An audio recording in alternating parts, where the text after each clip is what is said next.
Live from the CBS Bay Area studios, this is KPIX 5 News. Now on KPIX 5, much of the Bay Area is experiencing scorching heat, and these conditions are expected to last through the holiday weekend. Good afternoon, I'm Amanda Starrentino. Daytime temperatures are expected to soar past the century mark in inland areas, and today, another flex alert has been called by the state's power grid manager, Cal ISO. They're asking everyone to conserve energy voluntarily from 4 to 9 p.m. Their goal is to reduce strain on the grid during hours when there is typically higher demand and less solar energy. Experts say lack of overnight cooling the next few days could create additional problems, especially for the transformers that sit high up on the power poles. And if the temperature stays high overnight, they don't cool down as much. And the problem is that can lead to more overheating and blown transformers. Bornstein says he does not anticipate rolling blackouts with this heat wave, so long as everyone does their part to conserve during those critical evening hours. What this forecast looks like. Jessica, those numbers are going to be really high. I'm so sorry, Amanda. I'm sorry you live off in the East Bay. Let's take a quick look at what's going on. Choices I've made, regretting them now. You know, a lot of us do need a brace for the heat, and we need to be prepared as we head into the next couple days because we are expected to break record numbers in certain areas throughout the Bay Area. But let's start off with today. It's Friday. We made it to the weekend. It's a 3-day weekend, and a lot of people from out of town are coming in. Maybe your loved ones, your family, your friends. Those were the numbers for today. You're probably wondering, wait, I thought a heat wave was coming. Why are we dealing with 90s when yesterday it was triple digits? Basically, what's happening is we're being spared just barely by this mini trough right here, bringing in just a little bit of cold air prior to the big heat wave pushing its way in. High pressure is going to start ridging its way in, really amplifying as we head into the next couple days, building this huge heat dome, and it is going to stick around as we head into the holiday weekend. We are forecasting triple digits in the forecast, but above that, they're above average, and they're breaking records. We're going to talk more about that in just a bit, but for now, back over to you.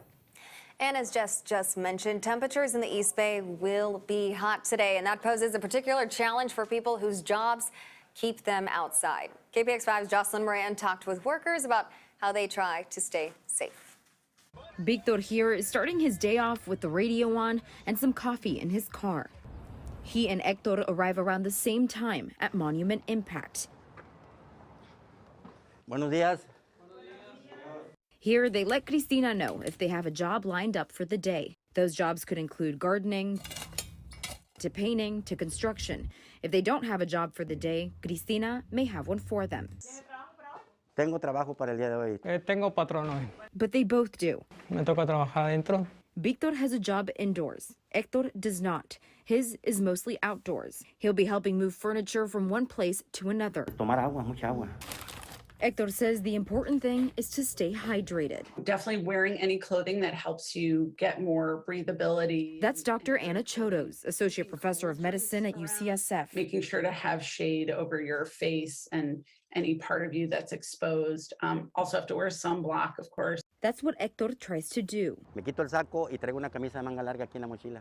When it's hot, he carries a long-sleeve shirt with him in his backpack. Me pongo la camisa de manga larga para que no me vaya a perjudicar la piel. He puts it on to protect his arms from the sun. Y la gorra esta no debe de faltar. And he says you absolutely need a hat. ¿Por qué? Es parte del trabajo. Here at Monument Impact, they also communicate with the employers. When it's going to get hot, we tell them to give them more frequent breaks to get water, especially if they're doing yard work. When asking Hector how difficult it can get working outdoors in hot temperatures, he says, Lo difícil es la calor, ¿verdad? Pero nosotros nos aguantamos la calor porque tenemos que trabajar. The hard part is the heat, he says, but they withstand it because they have to work. Tenemos que ganar dinero para nuestra familia. Entonces, ahí se nos olvida si hay calor, si hay cansancio. They have to earn a living for their families. That's when they forget about the heat. Hay que trabajar. Jocelyn Moran, KPIX 5.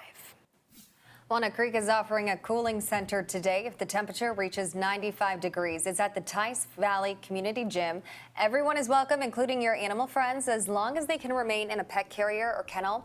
The center will also have multiple kennels available to use. It's also open over the weekend.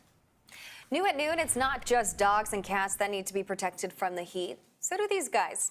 Mini horses. A Walnut Creek nonprofit is raising money to help keep them cool. Angels for Minis is asking for donations so they can buy tarps to create shade in the stables for the animals. We spoke with the nonprofit about just how important it is for the community support. We have horses here that are in different stages of rehabilitation and neglect. So this heat for some of them could be a killer. And we have to be really cautious for them as far as taking all the precautions that we can to give them whatever shade and cool them down. You can help Angels for Minis by donating, volunteering, or sponsoring a miniature horse. Well, for the first time in decades, NASA is once again aiming for the moon after a slight delay. Monday's scheduled launch of the Artemis 1 rocket was scheduled due to an engine issue and some bad weather, but with a few repairs and a sunny forecast, all systems are a go for Saturday. The unmanned spacecraft is seen as an early scouting mission to the moon ahead of eventual manned landings.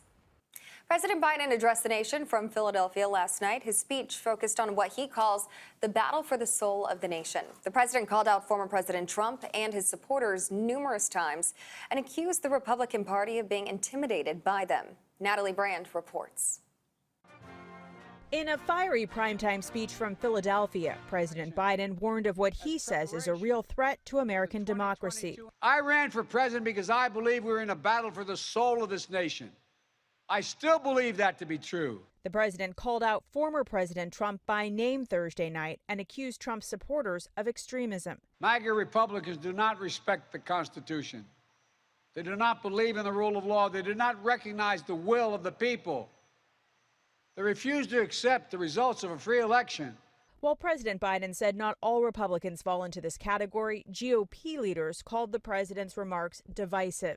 House Minority Leader Kevin McCarthy, speaking from President Biden's hometown of Scranton earlier Thursday, also took aim at the president's handling of the economy. Fact, real income. What you take home after inflation and taxes is lower now than when Joe Biden took office. The dueling speeches in a key battleground state come a little more than 2 months from midterm elections, with Labor Day weekend kicking off the final sprint to November. Joe Biden is right. Democracy is on the ballot in November. As your president, I will defend our democracy with every fiber of my being, and I'm asking every American to join me. A new CBS News poll finds 72% of Americans believe democracy is under threat, a figure that has remained high since Trump supporters stormed the Capitol on January 6th. Topping the list of reasons why, influence of money in politics, and also the potential for political violence, which concerns most Americans across party lines. Natalie Brandt, CBS News, the White House.